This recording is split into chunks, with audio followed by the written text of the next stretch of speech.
antara derap langkah pasukan, di antara senyapnya pos penjagaan malam, dan di tengah tugas negara yang tak kenal waktu, terselip bisikan doa dan suara iman yang terus hidup di dalam hati para prajurit dan penegak hukum. Hari ini, kita akan menyelami sebuah kisah istimewa dalam Gereja Katolik Roma, tentang sebuah keuskupan yang tidak terikat wilayah, namun mengakar kuat dalam tugas pengabdian. Umat Katolik di Indonesia perlu tahu bahwa selain ada 37 keuskupan teritorial, ada satu keuskupan khusus yang bukan teritorial, yaitu keuskupan untuk umat Katolik di lingkungan TNI dan Polri. Gereja Katolik Indonesia terdiri dari 10 keuskupan agung, 27 keuskupan sufragan, dan satu keuskupan ordinariat militer atau Ordinariatus Castrensis Indonesia, OCI. Ordinariat militer inilah yang disebut Keuskupan Tentara Nasional Indonesia dan Kepolisian Republik Indonesia. Di Asia hanya ada 3 keuskupan ordinariat militer, yakni di Indonesia, Filipina, dan Korea Selatan. Dalam struktur gereja Katolik, sebagian besar keuskupan ditetapkan berdasarkan wilayah geografis. Namun, ordinariat militer adalah pengecualian yang sangat penting. Ia melayani berdasarkan status umat, yakni mereka yang terikat pada kehidupan militer. Ordinariat militer Indonesia bukan bagian dari provinsi gerejawi manapun. Ia berdiri sendiri dan langsung berada di bawah takhta suci di Vatikan. Dengan kata lain, ordinariat ini tunduk langsung kepada Paus sebagai bentuk kepercayaan dan tanggung jawab yang besar.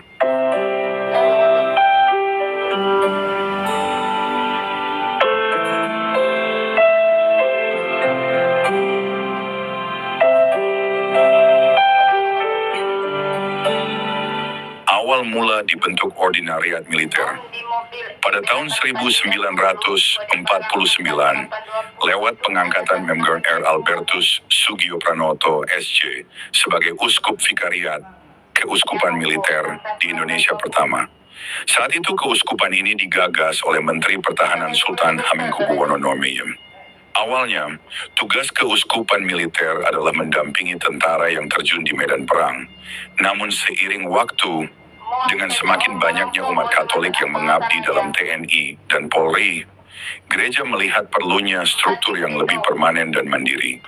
Maka, lahirlah Keuskupan Ordinariat Militer Indonesia secara resmi didirikan oleh Takhta Suci pada 21 Juli 1986.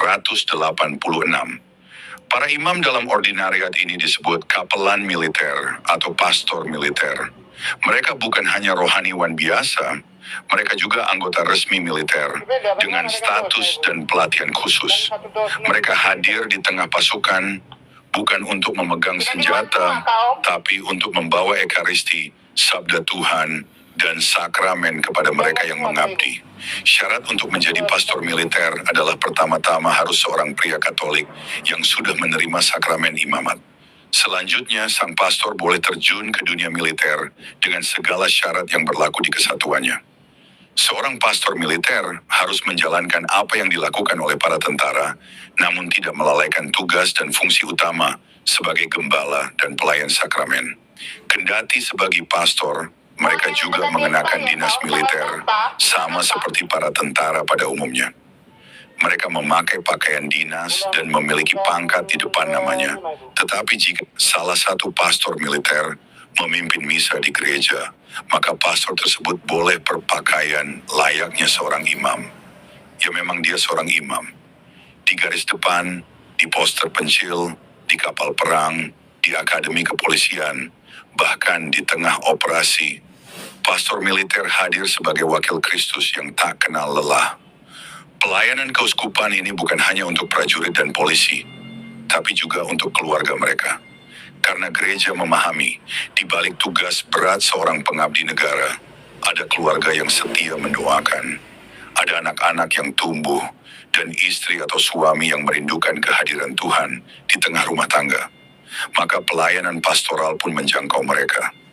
Dengan pembinaan iman, misa keluarga, sakramen pernikahan dan baptisan, hingga pendampingan rohani yang menyeluruh. Dalam suka maupun duka, gereja tidak pernah meninggalkan anak-anaknya. Bahkan ketika seorang prajurit gugur dalam tugas, pastor militer hadir untuk berdoa, menyampaikan belas kasih, dan mempersembahkan arwahnya kepada Tuhan. Itulah kehadiran gereja yang tak hanya hadir di altar yang megah, tetapi juga di medan yang penuh lumpur dan bahaya. Hingga saat ini, Keuskupan Ordinariat Militer Indonesia dipimpin oleh Ignatius Kardinal Suharyo. Beliau juga menjabat sebagai Uskup Agung Jakarta, yang ditunjuk langsung oleh Paus. Beliau bertanggung jawab atas semua kegiatan pastoral di lingkungan TNI dan Polri. Menurut Suharyo, khusus Indonesia berbeda dengan 46 keuskupan militer seluruh dunia, karena adanya Polri di dalam keuskupan itu. Kepolisian RI menjadi bagian pelayanan dari Keuskupan Militer Indonesia, karena dari sejarahnya Kepolisian RI pernah satu kolegialitas beserta ketiga matra, Angkatan Darat, Angkatan Laut, Angkatan Udara. Dalam wadah ABRI, Kardinal Suharyo menjelaskan, kalaupun sekarang Polri tak lagi bersama TNI, namun pelayanan TNI Polri dalam Gereja Katolik tetap ada dalam satu kesatuan pelayanan penggembalaan.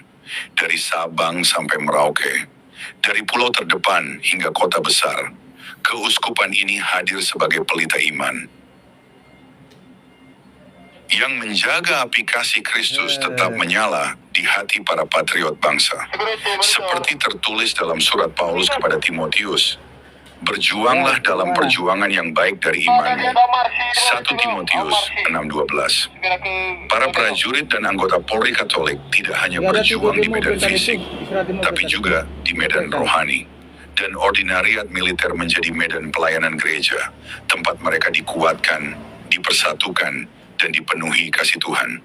Saudara dan saudari terkasih, di balik seragam dan senjata, terdapat hati yang mencintai Kristus.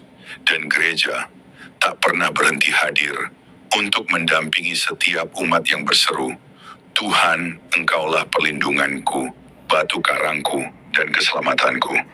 Ordinariat Militer Indonesia bukan sekadar struktur gerejawi, tapi wajah kasih Kristus di tengah kesetiaan kepada tanah air. Untuk Tuhan dan untuk Indonesia. Tuhan memberkati kita semua.